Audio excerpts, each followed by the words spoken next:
assim, ó, por que que os espíritos, aqueles que ficou conhecido como o edifício Joelma, né, aquelas almas, não se comunicam por psicografia, com a mensagem direta para serem identificados? Então, essa pergunta é muito boa. Não é uma pergunta fora do contexto, é uma pergunta muito boa. Por que que, na hora de fazer identificação e tudo mais? Vou responder de forma bem abrangente.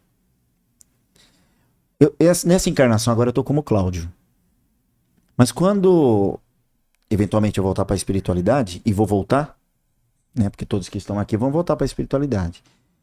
Na espiritualidade, lá, durante um período, para ser reconhecido pelos meus pares, eu preciso ter uma aparência parecida com o Cláudio. E vai ser muito comum alguém me chamar Cláudio. Mas lá na vida maior, né? Poderá acontecer de, eventualmente, alguém que conviveu comigo, não como Cláudio, que teve em outra encarnação, e na outra encarnação talvez eu me chamasse Maria. Então você vê que, de forma bem mais global, a importância que nós damos ao nome é muito inerente ao mundo material. Porque se eu me chamasse Maria, ou me chamar Cláudio, eu continuo sendo o que eu sou. Então o nome e essas condições do que eu passei no mundo material é mais uma etapa do progresso. Se eu tivesse que me comunicar com alguém do mundo material, digamos que vamos fazer uma hipótese, eu desencarnei, eu estou no plano espiritual. E aí eu chego lá e encontro a seguinte realidade.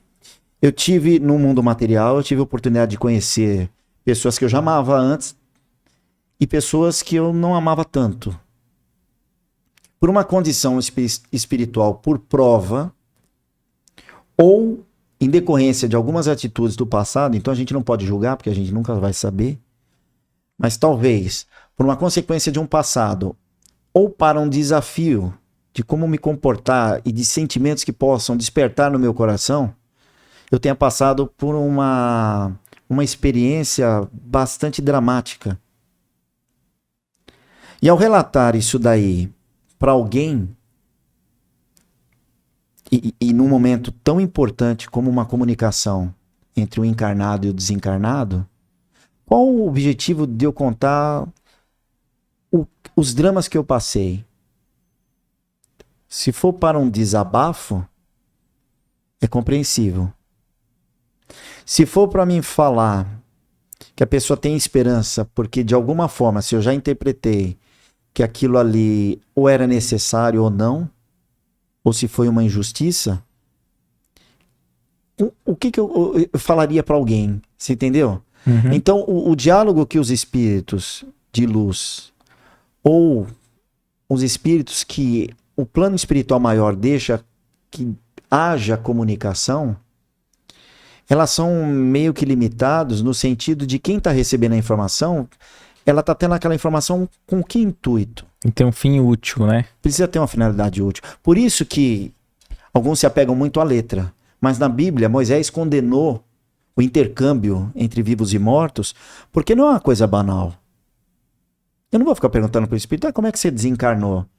Gente, se foi alguma coisa dramática, vamos levar para a questão da consideração. Eu vou tocar num assunto desagradável.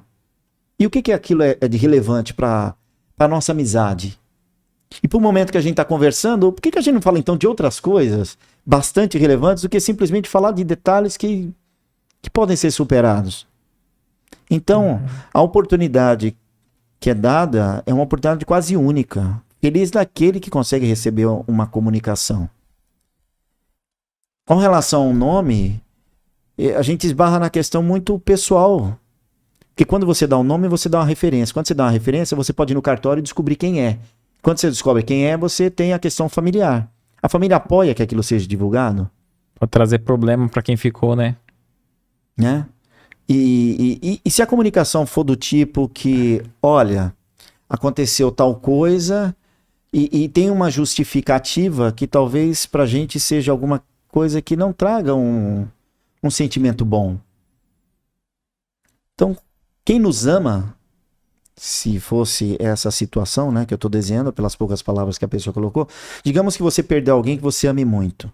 Quando você recebe uma comunicação dessa pessoa, se Deus permite, por que ela permite? É para que essa pessoa venha trazer mais dor para você ou que ela venha trazer uma possibilidade de você ter mais confiança em si, mais confiança no Criador, trazer algum tipo de mudança que possa beneficiar a todos ou alguma coisa muito mesquinha, né? Então, sim, existem algumas regras. Às vezes eu já vi em loco mesmo, às vezes a entidade se comunicando e é feita alguma pergunta e ele simplesmente responde, eu não posso responder, eles não me deixam falar sobre isso. Ponto.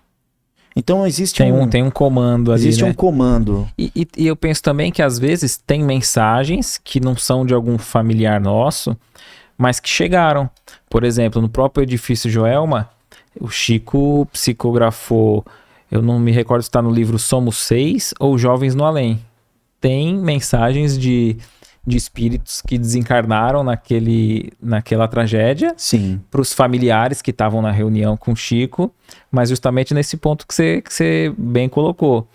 Porque a família estava muito preocupada, como que a pessoa morreu queimada e preocupado que sentiu muita dor, foi muito sofrimento, e o espírito diz, eu não me apavorei, eu orei bastante e eu apaguei.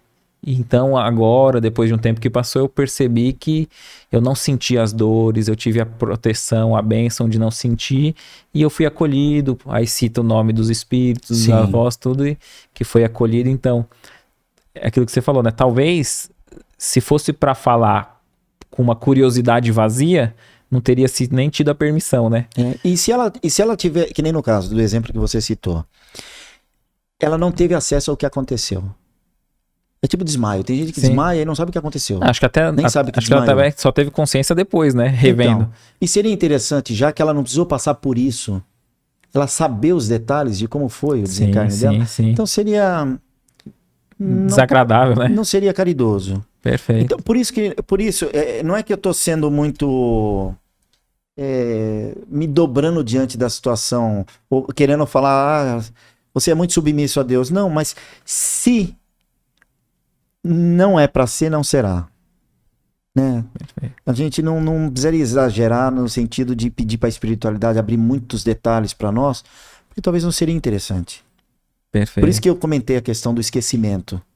Que é a bênção, né? É a bênção. Então, a reforma íntima, no sentido de nos reformarmos, e o perdão é algo que nos liberta. É algo que nos liberta. Inclusive espiritualmente. Perfeito. Bastante.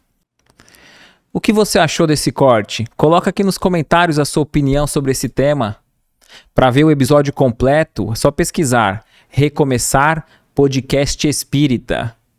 E caso tenha ficado alguma dúvida sobre a doutrina espírita, é perfeitamente normal. Procure ler as obras de Allan Kardec.